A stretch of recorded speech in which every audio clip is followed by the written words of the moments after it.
Anandiben Patel governor साहिबा लखनऊ पहुंच चुके हैं, योगी की मुलाकात भी उनसे हुई है।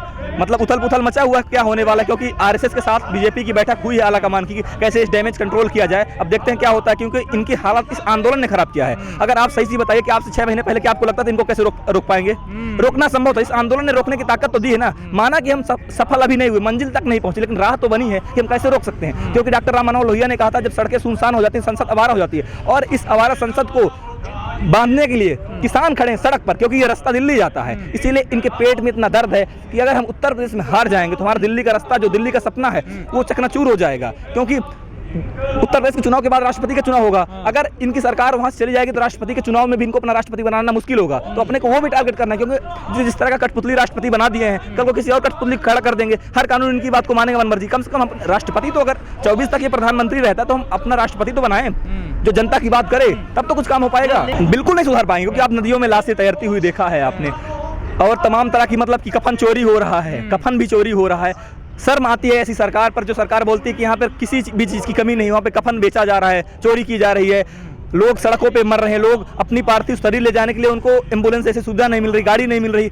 साइकिल से ले जा रहे हैं, कंधे पे लेके जा रहे हैं। तो ये जो इनकी असलियत सामने आई है ना, जिस प्रकार से उत्तर प्रदेश में दंगा का माहौल बनाया, आदिवासियों को सोनभद्र में किस तरह से उनको दौड़ा के मारा, ये तमाम घटनाएं लोगों के मन में, दिलों और दिमाग में जीवित हैं। इन्होंने इनके भय और आतंक को देखा है। 26 तारीख को टिकैत साहब ने कहा था कि इनको 4 दिन का मसाला मिल गया है, आप दिखाओ हमारे खिलाफ कि हम कोरोना फैला रहे हैं, आप दिखाओ हमारे खिलाफ कि हम लोग मतलब इस महामारी के रूलों को पालन नहीं कर रहे हैं। लेकिन आप ये क्यों नहीं दिखाते? अभी टारगेट किया जा रहा है कि जहाँ पे किसान आंदोलन फैला है वहाँ पे इतने लोग मर रहे हैं इस महामारी के कारण से, लेकिन ये नहीं दिखाया जाएगा कि उत्तर प्रदेश की पंचायत चुनाव में 2000 से ज्यादा कर्मचारी मरे, 700 से ज्यादा शिक्षक मरे, उसमें से बेसिक शिक्षा विभाग ने बोला कि 3 आदमी मात्र मरे, ठीक ना। और वही बेसिक शिक्षा मंत्री ने अपने भाई को EWS कोटे से क्या बोल दिया, उसको असिस्टेंट प्रोफेसर बनवा दिया। तो ये देखिएगा खेल। तो लड़ाई हमारी हर मोर्चे पर है, हमें हर क्षेत्र में लड़ना है।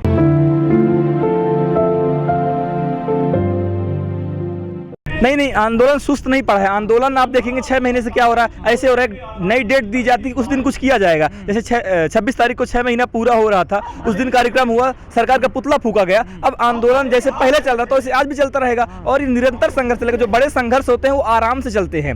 आप देखेंगे जो 100 मीटर की रेस होती है उसको जल्दी खत्म किया जाता है, लेकिन अगर 1 किलोमीटर मतलब 1000 मीटर की रेस होगी उसको आराम से कंप्लीट किया जाएगा ना। तो लंबी रेस, इसलिए आराम से चलेंगे ताकि मंजिल पहुंच सके। लोग कह रहे हैं आंदोलन जितना लंबा चलेगा उतना कमजोर होगा, आप लोग इस बात को क्यों नहीं समझ रहे?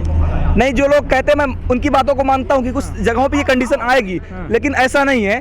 कमजोर भी पड़ेगा तो उसके बाद ऊपर भी उठेगा, संघर्ष आगे बढ़ेगा, लोग जीतेंगे, किसान जीतेंगे। आगे की रणनीति बस ये है कि सड़क पे जैसे पहले बैठे थे आज भी बैठे रहेंगे। जैसे ही ये महामारी का थोड़ा सा प्रकोप कम होगा, किसान एकता मोर्चा अपनी नई रणनीति बनाएगी। अभी किसान एकता मोर्चा ने प्रधानमंत्री को चिट्ठी लिखा है कि हम बात करना चाहते हैं, आप आओ।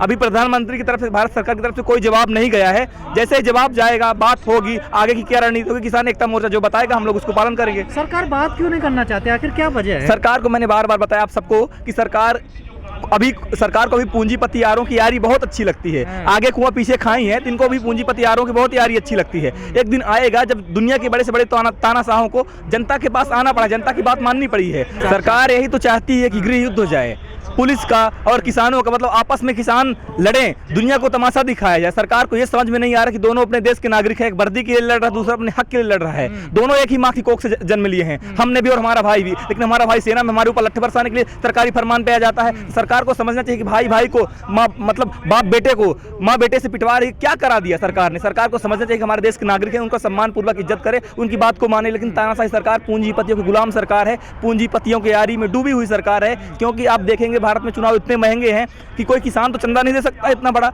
चंदा कौन देगा, पूंजीपति यार देंगे। अब आप बताएंगे 9000 करोड़ का हेलीकॉप्टर लेके कौन घूम रहा है? अब आलीशान महल कौन बनवा रहा है? आलीशान महल जो बन रहा है 15 एकड़ में बन रहा है, जिसमें कि 10 4 मंजिला बड़ी बड़ी इमारतें बनेंगी, ठीक ना। ये क्या हो रहा है? ये भारत, आप देखेंगे ये इमारत भारत की एक बुनियाद को बता रही है कि भारत आने वाला कैसा होगा। जिस तरह आप देखेंगे व्हाइट हाउस है, मतलब प्रेसिडेंशियल रूल, भारत में आने वाले समय में प्रेसिडेंशियल रूल की तरह होगा कि एक ही कार्यालय से सब कुछ चलेगा। जो तमाम कार्यालय ये निष्क्रिय हो जाएंगे, कोई काम नहीं होगा। अभी आप देखेंगे नरेंद्र मोदी के पास 100 कर्मचारी हैं, वो एक दिन में लगभग 300 फाइल निपटाते हैं। मतलब पूरा सत्ता की पूरी ताकत नरेंद्र मोदी के हाथ में है। तो ये सत्ता को केंद्रित करना चाहते हैं, ये इसलिए आंदोलन बहुत लंबा है। पुलिस के रहते हुए पुतला कैसे जल जाएगा भाई, उनको ऊपर भी रिपोर्टिंग करना है। तो वो बताएंगे कि हमने छीनने का प्रयास किया लेकिन हम असफल हुए, ये तो उनको करना पड़ेगा ना, नहीं तो क्या होगा, वो अपनी नौकरी चले जाएंगे बेचारे। तो अपने नौकरी नौकरी बचाने के लिए, अपने वर्दी के फर्ज के लिए उनको करना पड़ेगा और करे वो।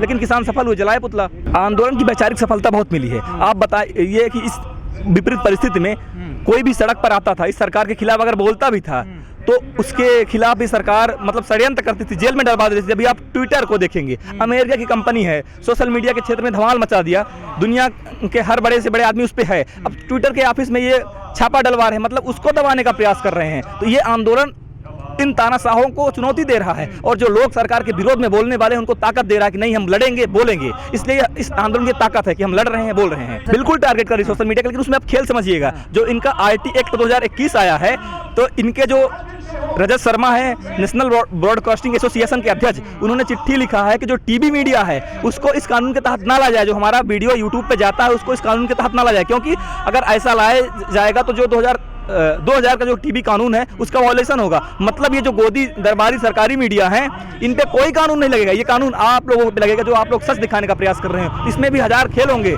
लेकिन ये आंदोलन इन तानाशाहों को चुनौती दे रहा है कि हम हर परिस्थिति में लड़ेंगे। आज आप सब इस देश की सच्चाई दिखा रहे हैं, कल हम आपके साथ होंगे। कि भाई अगर आप सच्चाई नहीं दिखाते तो आंदोलन इतना बड़ा कैसे खड़ा हो पाता। आप लोगों ने इस आंदोलन को खड़ा किया है, इसलिए हम आप सबके लिए लड़ेंगे, क्योंकि हमारी आवाज़ आप लोग हैं। आवाज़ को छीना जा रहा है, हमारी आज़ादी को खत्म किया जा रहा है। हम सब आज़ादी के लिए लड़ेंगे, इन तानाशाहों को भगाएंगे। बिल्कुल चटूनी साहब जिस प्रकार का बयान दिए बिल्कुल सही दिए। हरियाणा में आप देखेंगे क्या हो रहा है, वहाँ तो धमाल मचा दी। वहाँ पे खट्टर की घर से निकलना मुश्किल है। कोई भी सरकारी अधिकारी, कर्मचारी या फिर नेता मंत्री कुछ भी नहीं कर पा रहा है। उत्तर प्रदेश में या किसी अन्य राज्यों में नहीं है। ये वहाँ की स्थिति पर डिपेंड करता है। वहाँ के किसान उस हिसाब से जागरूक भी नहीं है, उस हिसाब से संपन्न भी नहीं है कि आर पार की लड़ाई लड़े। हरियाणा पंजाब ये क्रांतिकारियों की धरती है, हरदम आर पार की लड़ाई की मूड में रही। इनका इतिहास यही है कि हरदम जंग के मैदान में ये आए हैं और बढ़ चढ़ के मुकाबला के कभी पीछे नहीं हटे। तो उनका क्रांतिकारी इतिहास, इसलिए वो लोग इतना स्पीड से आते हैं और क्रांति करते हैं, संघर्ष करते हैं। और जगह के किसानों के अंदर ये क्षमता नहीं है जिस हिसाब से वहाँ के किसानों में क्षमता है। मैं कहता हूँ केशव प्रसाद मौर्य जी के साथ अगर ऐसा होता है तो मौर्य जी आप बिल्कुल कब तक यूज होते रहोगे,